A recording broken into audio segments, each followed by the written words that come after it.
Hey everyone, welcome to TEQ Customs. Today we are going to install a set of our 06 to 09 4Runner headlights on this 4Runner. We're going to walk through all the steps to get your headlights set up and working properly.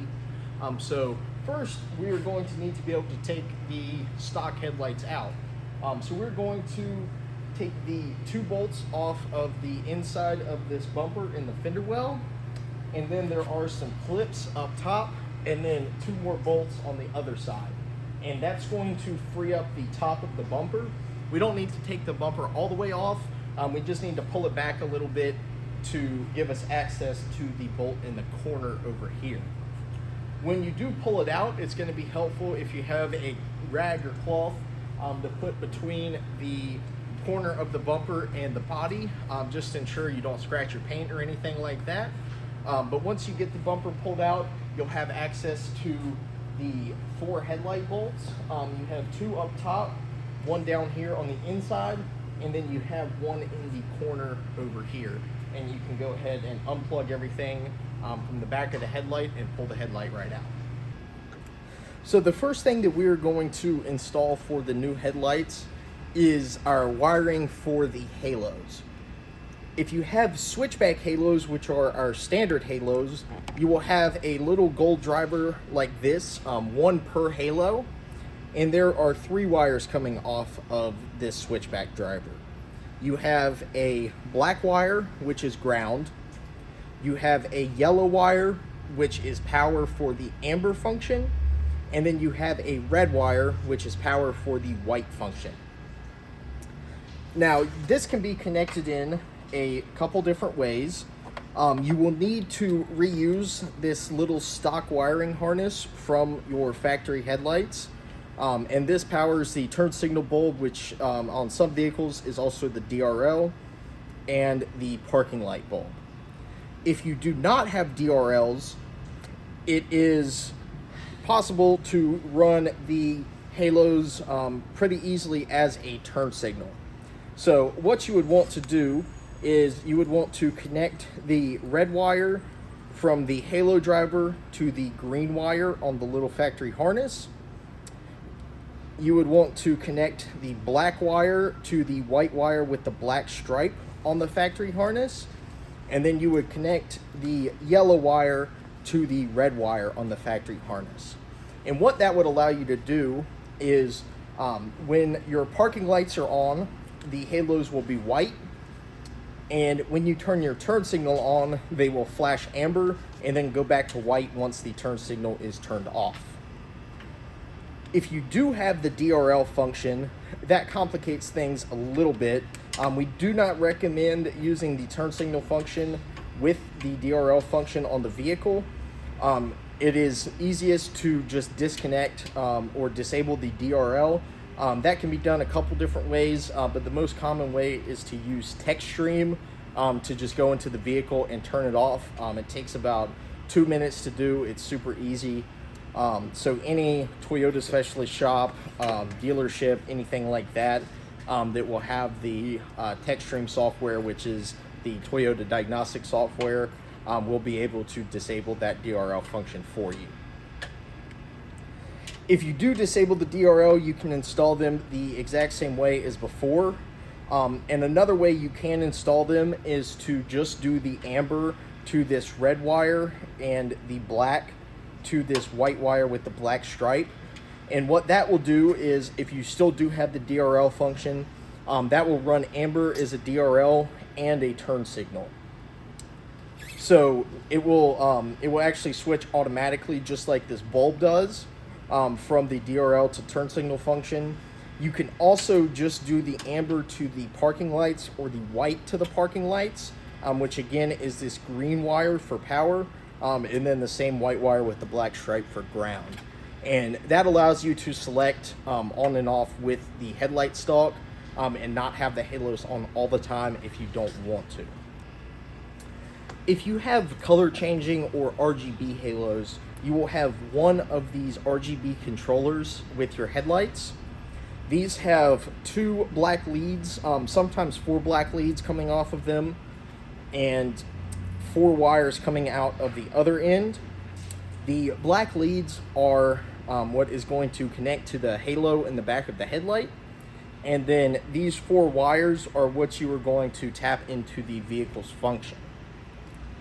If you do have more than 2 halos, you will get some splitters with this that converts this one lead to 2 or more. And then you will also have an extension to run this across to the other side of the vehicle. We typically install these on the driver's side. This is just for demonstration purposes, but the wiring is the exact same on the driver and passenger side, so you can use whichever side you prefer. The 4 wires that come with this are a red wire, which is power for the controller, a black wire, which is ground, and then you have 2 yellow wires, which are the turn signal inputs. If you do not have the DRL function, it is much easier to use these 2 wires for the turn signal inputs. If you do have the DRL function, it's going to be a little bit more complicated, and I'll get to that in just a second. So to connect the power in, you're going to want to connect the red wire to this green wire on this factory harness. This does need to be reused from your factory headlights. This green wire is the parking light power, so you will have the halos selectable via the headlight stalk, connecting them in just like this. The black wire is going to go to this white wire with the black stripe, and that is ground. Next, if you do not have the DRL function, or if you have disabled the DRL, you connect each of these red wires, or each of these yellow wires, into a red wire, 1 per side. So you will connect one of these wires to the passenger side, and then you can extend it over to the driver's side and connect it into the same little harness on the driver's side as well. And doing this will allow the halos to function as turn signals when you do turn the turn signal input on. Each of these yellow wires is going to correspond to one of these black leads. It is much easier to just install whichever one on the driver and the other one on the passenger, and then you can flip these leads around very easily. So what we recommend doing is connecting these yellow wires to begin with, and then plugging one of these leads into a headlight, testing the turn signal function. And if the turn signal function works on the correct side, then you're good. If you turn on the driver turn signal and the passenger headlight starts blinking, all you need to do is swap which leads you have plugged in to each headlight around, and the turn signal input will follow that lead. Finally, if you have the DRL function, if you connect the turn signal in to this red wire, which is the turn signal and the DRL function, it will just blink constantly because the turn signal input will always be getting power. That can be bypassed a few different ways. There is a wire under the dash that you can remove from a connector and disable the DRL like that. But the easiest way, and the way we recommend, is to have somebody with the Toyota diagnostic software TechStream go into the vehicle and disable the DRL function like that. That typically takes all of about 2 minutes. Super easy. You just click a button in the software and it will disable the DRL function for you. Once it's disabled, you can go ahead and connect the halos in how we just described for the non-DRL version if you do want to use the turn signals. If you want to keep the DRL, you can just connect these into the parking lights and disregard the turn signal function. You still will have turn signals from this stock DRL and turn signal bulb if you want to do it that way. So now that you have all of your halo stuff wired in, or if you don't have any halos, hopefully you just skip to this part. So the low beam is going to be an H11 connector. It has 4 prongs all around it. It's typically connected to this little black box, which is the headlight driver. It's what powers the LED projectors. If you have a mini bi-LED projector in the high beam area, you will have 2 of these black boxes joined to one connector. The stock low beam connector is this connector with the green on it. These are polarity sensitive, so you will need to connect power to power and ground to ground. The blue wire on the driver is power, and the brown wire is ground.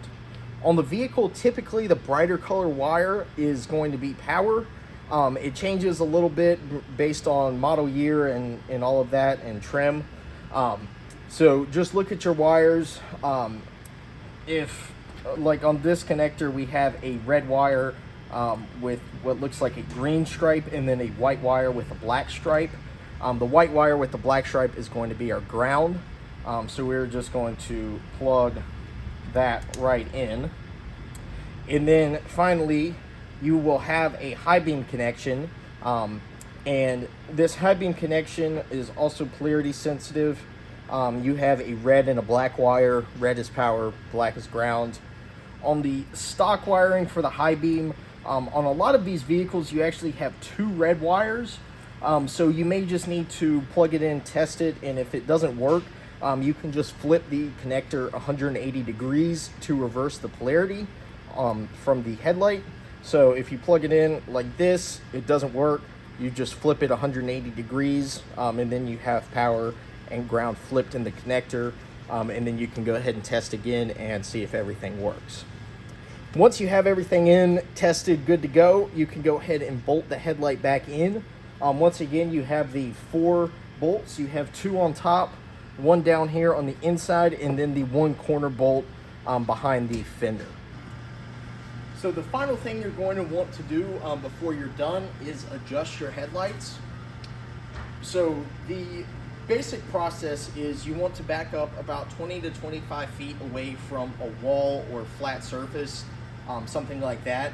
And then you're going to want to measure from the ground to the center of the headlight.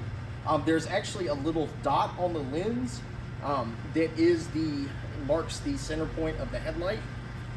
So you're going to measure from the ground to there, and then you're going to measure the same distance on the wall, and then subtract about 2 to 3 inches.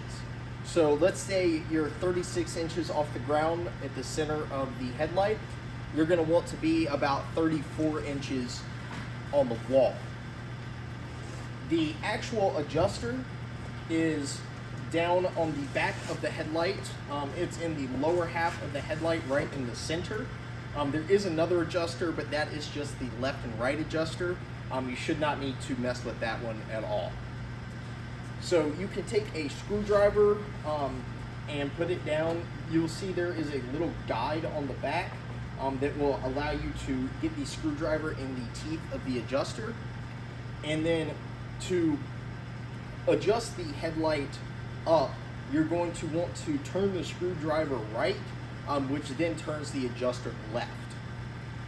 Because the adjuster's on the bottom, it's going to thread out to raise the headlight. So you're going to want to, if you're doing it a different way without the screwdriver in the threads, if you're just putting a Phillips head directly on the back of the adjuster, you're going to want to turn it left to raise the headlight. If you're using the screwdriver, just the way that the screwdriver turns the adjuster, turning the screwdriver right turns the adjuster left. You can go ahead and aim them however you'd like. I would recommend to start with following those the general guidelines of 2 to 3 inches lower than the center of the headlight to start with. If you need a little bit more adjustment up or down after the fact, you can always come back and adjust some more. Thank you for watching this video. If you have any questions about your install, your headlights, or anything else, please feel free to give us a call at 919-903-4555 or shoot us an email at teqcustoms@gmail.com.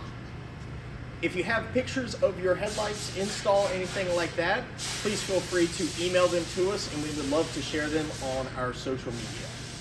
Thank you for watching, and have a great day.